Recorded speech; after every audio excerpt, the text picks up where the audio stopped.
Hello. Hello. Thanks for hanging out. It's really cool to be here talking about this because this is my first not terribly technical talk, or close to first, dang it, at a security conference, and definitely the first one I've talked about sex. So this is cool. So this talk comes out of, well, actually, let me tell you who I am first. I've been in the field for 8 years on paper, but half my life in reality, because I started going to DC 2600 when I was 15. I have seen an awful lot between now and again, and it's been interesting because I've watched our community grow up from being cranky little trolley brats to now we have children. I'm just seeing all of the children. And so it's been cool because I've seen a whole lot of different stuff. I'm really fascinated by security beyond the typical use case. So I'm really tired of protecting people's money. It gets old. I'll do it because it pays me money, but I feel like there's a reason for security to go beyond, that there are ways that we can make people feel safe using the same technologies or the same mindsets that aren't just limited to protecting your credit cards, because that gets a little boring. And I'm also a landlord, so I've owned a house since May 2009, and I've been renting rooms out. And it's a really interesting way to meet a whole slice of humanity. You want to go ahead and meet the guy who's getting high on spice in your spare bedroom and you evict very quickly. You can meet that person. You want to meet all sorts of different human beings, transients usually, because I own my house in Virginia. So I got a lot of people who were in on 3 or 6 month stays because they were there new to the area, finding something stable. And I got to get to know a lot of really cool people. And so we're going to start by talking about a really cool people, a guy named Mark who stayed with me and is really the basis behind this whole story, because I had to learn how to help Mark, and it was really, really cool and a privilege to be offered the opportunity to help him in that way. So we're going to talk about Mark, porn addiction in general, because I think that we don't want to stigmatize normal human sexual behavior, so the difference between good porn and too much porn, we'll talk about that. How I was able to help Mark, so what worked and what didn't, because when you're doing that, you definitely need to talk about it. What technologies we used, what difference it had in his life, and then some general thoughts about addiction. So I always loved talking about Mark because he was this little interesting mix of contradictions. He just graduated with his master's degree.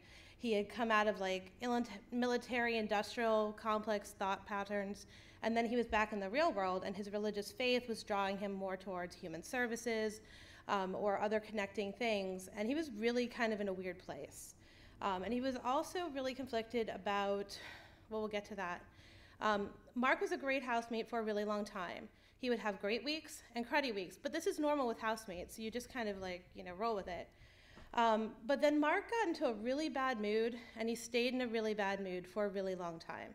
And I didn't know what was going on with Mark. I just know that Mark was this great big black hole of energy sucking up space in my living room. And I just can't deal with that. I mean, he was seriously, I felt like I was getting sick being around him because it was just him so negative and me picking up on it and going, ah. And he was actually doing things that are normally kick-out offenses in my house, like starting drama between me and other housemates. And it was, kind of one of those things where I had this awesome housemate who I like a lot, but something's not great. So we had the talk of you need to fix your shit or you need to move out. And that talk went pretty well because a few days later, he came to me and he told me that he needed help and that the reason he was so cranky all the time is because he couldn't stop looking at porn. And I know that there can be a lot of sniggers at, oh, porn, right? You're supposed to look at porn. Porn is great. I have no problem with pornography. The problem is that for him, it had hit criteria 1, 2, and 3.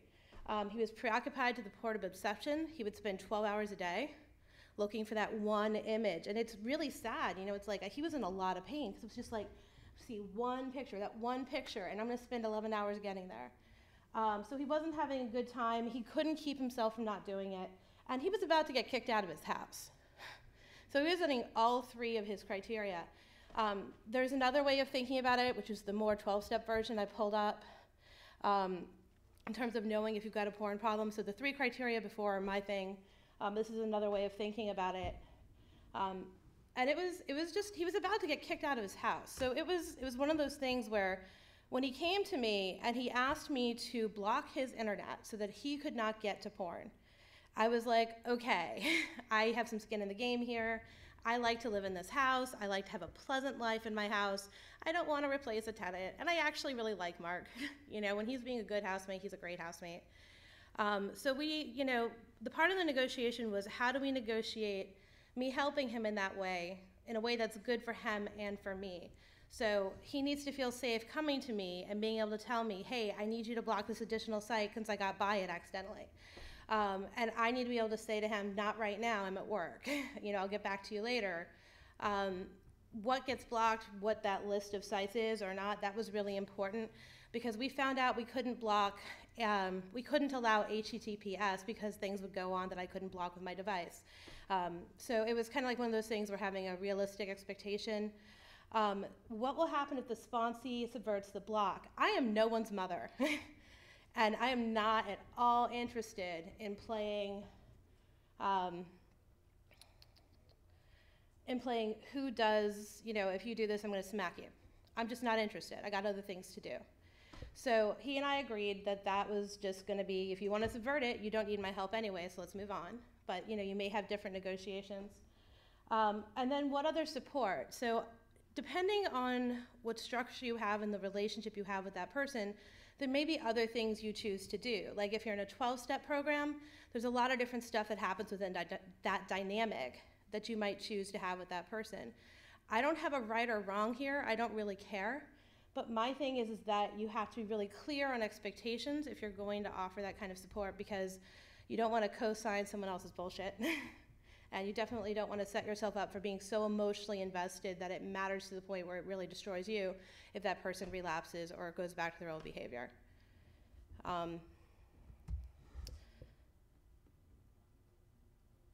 So Mark was really easy to do this for, at least in the beginning, not because of Mark either, just wow, when you start doing this, it gets complicated. He knew what he wanted to go look at. And he was okay with not looking at stuff if it meant he could look at things, if he would, by looking at that stuff, he'd be able to look at stuff he didn't want to see. So having to take away HTTPS, he was fine with just that restricting to some very, very limited sites, like writing poetry or like some cool stuff on Reddit that was really supportive, but he wanted it really restricted. He agreed he would not try and get around me. The thing that was interesting about Mark is he's not a security person, and he's really not very technical. So he was able to be managed with just adjusting the router. Now, if I had a more sophisticated user, I would use a different technology. So that's kind of like important to think through is like, okay, how much am I committed to going around giving you that feeling of just a little bit better than you? Because you want to make sure you meet the user's level. I didn't have any issue with getting access to the asset, which was important in case I wanted to play with it, which I did. He would not be annoyed if it took me a couple days to get to something, but I would get to it.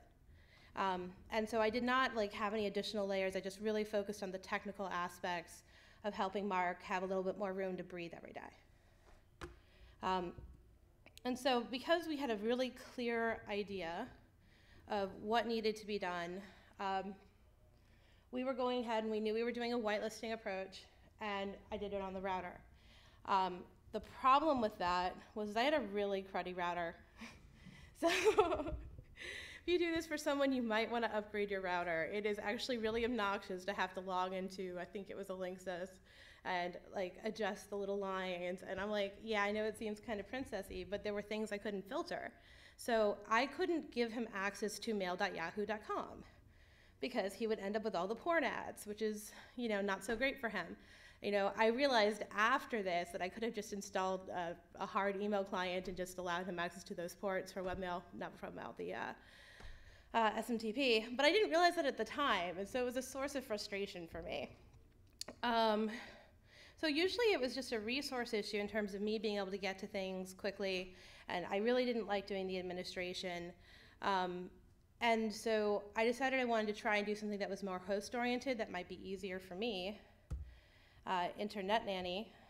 And so Net Nanny is interesting, and I first want to go ahead and give them a shout out for seriously caring enough about people to offer their product for free to people who are dealing with this kind of problem.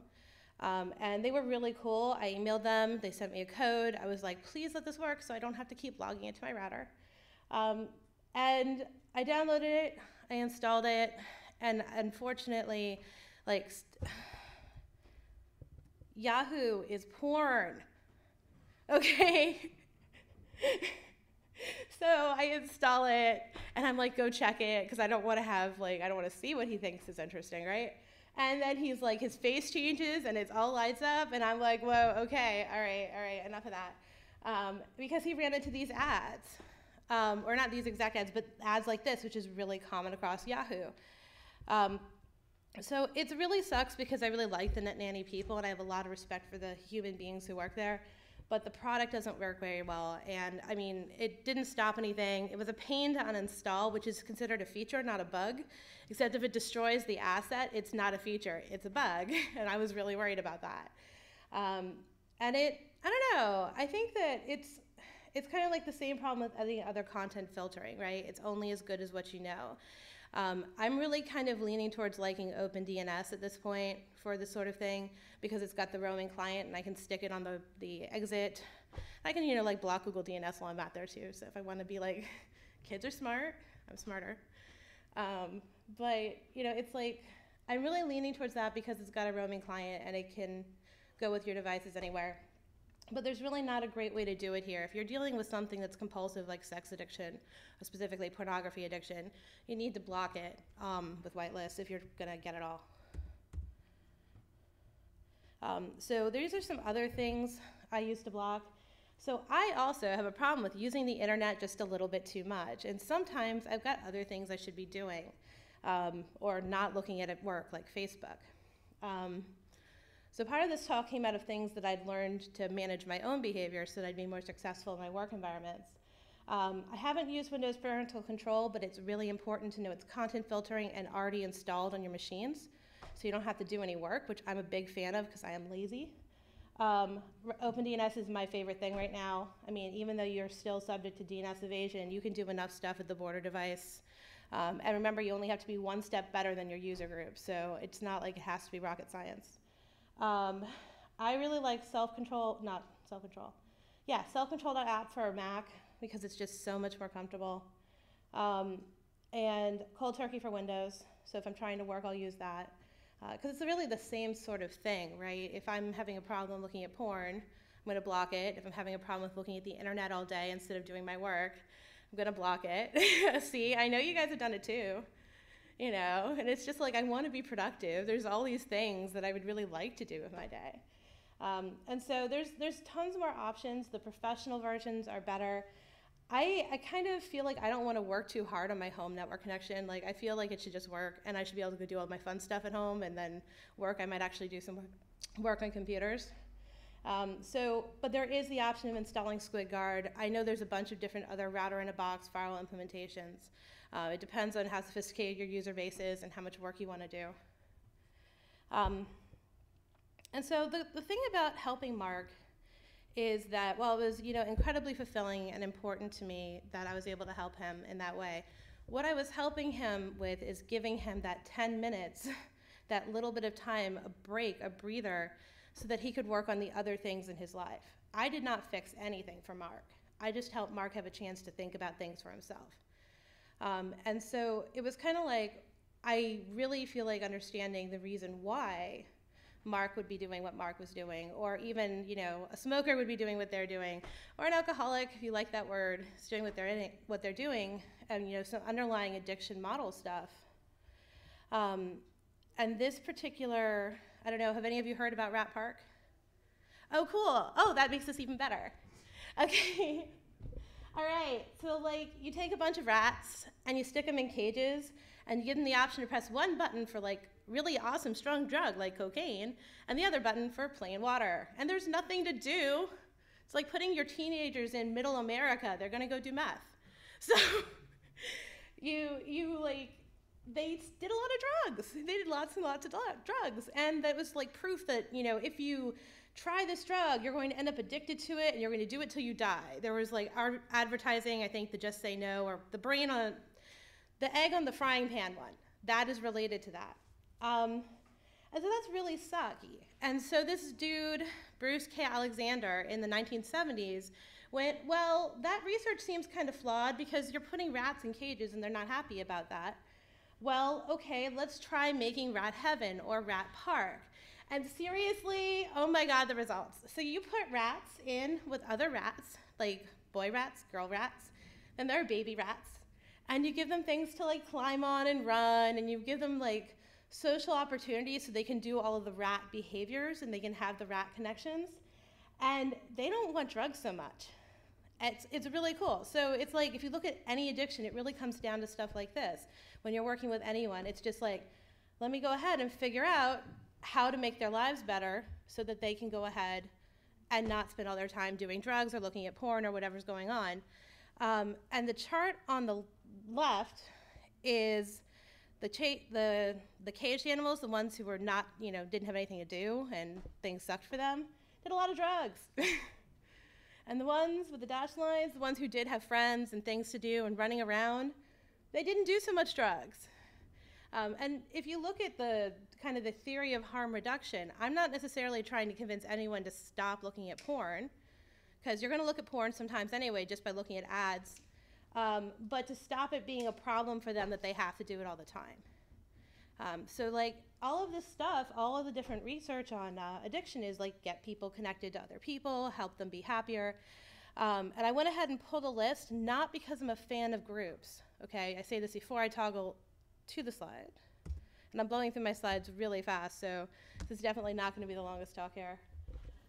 All of those groups involved connecting with each other, having different obligations, volunteer, giving back as much as getting is really, really important. And connecting. So it doesn't really matter what you do. You don't have to do any of those groups. As long as you do something related to connecting with other people, you're meeting your use case. But if you're trying to do things to connect with other people and you just can't get out the door to do it, there's options. And you don't have to go with a group. I feel like we really do heavily push 12-step in this country, and I know people were very happy with it, but I also know that, as an atheist, I would have a real problem with that. And so it's important to know that it's not really anyone's fault if they end up with an addiction. Mark is, he's doing a lot better now.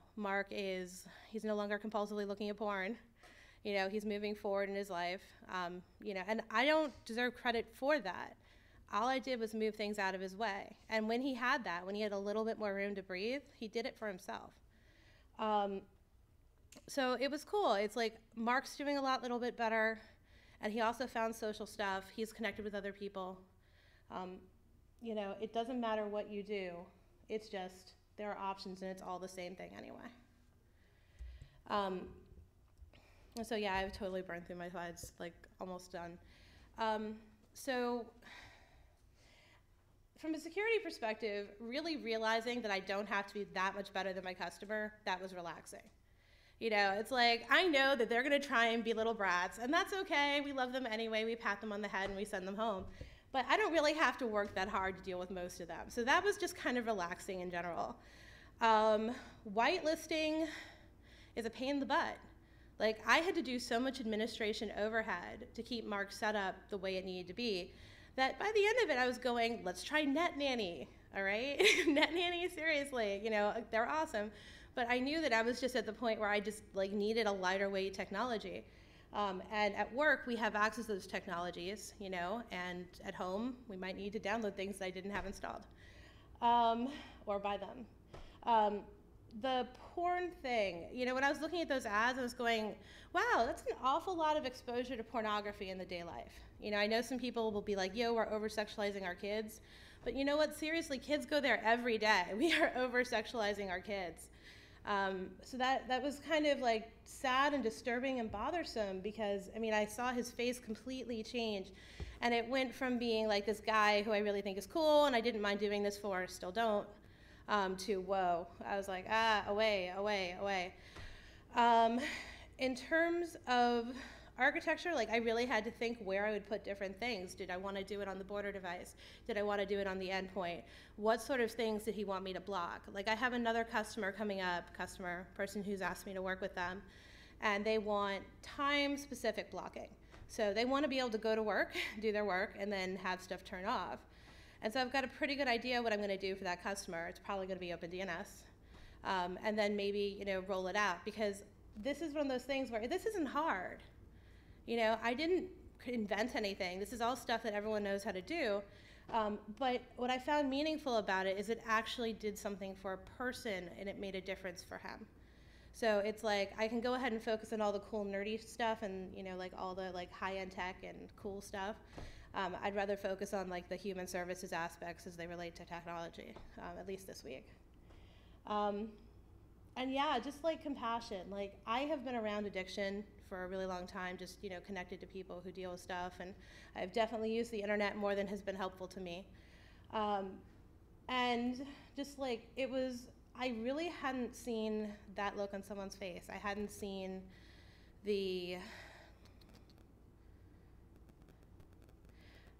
what it was really like for someone else, like to really see what it did to him, like the real world. Hey, I'm going to kick you out of my house because you're making me sick. Like, I've never had to say that to someone before, and I know I will never have to say it again. And so the real world impact of that, you know, his misery and the world around him, it really sung home that it's a problem that should be taken seriously. And if that, questions, comments, suggestions? Yay. I just want to second the open DNS, even if you're not using it to block, in your case, the more specific stuff. It's a great tool to establish whitelists of blacklists out there. Well, even from a kid's perspective, like a lot of the stuff even that's free to use, like just general public use, it will filter you from a lot of, you know, viruses and other things that are known on the networks. And so I would agree with it. Having, now I'm just curious, and I may have missed this a moment ago, but your friends, their level of technical skill?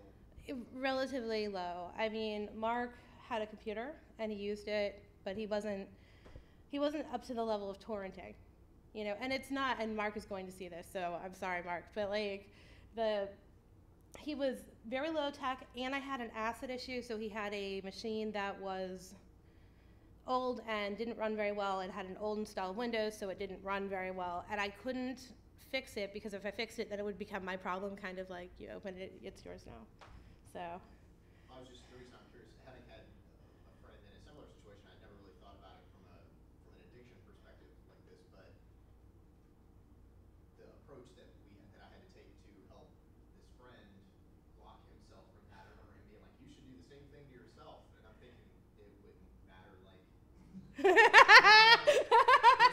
computer, like, it's like I do this for a living, so I mean, is there a different approach that you would take just from experience? Like, how would, you know, would that just be one of those people that you'd just be like, if Evan came to you, you'd be like, you know, we're just going to check you into this place, and no, I'm just curious how you would approach those situations. So the cool part is it really comes down to what does the person really want, right? Like, if I am a smoker and I'm trying to quit smoking, and for me money is motivating, which it's not, but for some people money is motivating, and I give you $20 and I get $1 back for every day I don't have a cigarette, that's one way to motivate. But I would not spend my time trying to help someone with this if I didn't know that they genuinely wanted to work on it. Like, I'm not mom, and I'm not getting sucked into it. So if you came to me, Mr. Evan, and said, I really just need you to make it so I can't do this, motherfucker, I have no idea what I do because you're better than me, but I'd figure it out. Well, I just think about it like there's always, and I think that's the key though, the genuine desire to change, like that you're putting a barrier there that would have to be adequate to some minimal barrier for that person, that they would reach that point, I guess, and realize I need to stop or something. Right, well, not even I need to stop. It's, okay, so selfcontrol.app works on me.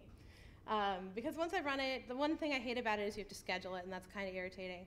But selfcontrol.app, I run it, and I don't know what I'd have to uninstall or untangle to get it out. Like, it makes it pretty clear that it's not going to go away at reboot, and then it's not that straightforward to get out. And I don't do forensics, really. Like, I can do a little forensics, but I don't want to work that hard. So I don't mess with it. You know, so it's just, it needs to be a little bit higher than your own desire for getting on the internet that quickly. And plus, you also, you know, it's like, how serious is it for you? Because people can go get a smartphone, they can go to the library, they can go to work, they can get away with ads like that at work. So yeah, sorry, there you go. No, I'm curious.